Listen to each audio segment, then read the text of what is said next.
Բոլորին ձեզ եմ ուզում ներկայացնեմ BMW X2 2025 թվականի արտադրության գեղեցիկ գույնով։ Եկեք ցուցադրեմ սրահը։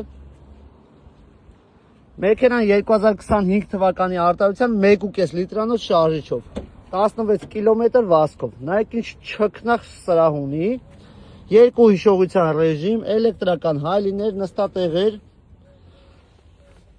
Նայեք ինչ գեղեցիկ է այս մասը։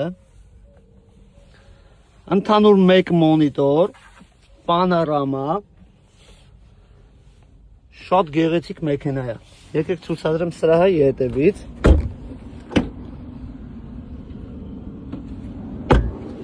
Մեքենան ետևից։ Գեղեցիկ մեքենա։ Եթե կան մարդիկ հետաքրքրվում են նմանատիպ գեղեցիկ մեքենաներով, զանգարեք ներքևում նշված հեռախոսահամարին, մանրամասն կներկայացնեմ, անձամբ ես կգամ, կգնեմ մեքենան և կներմուծեմ դեպի Հայաստան։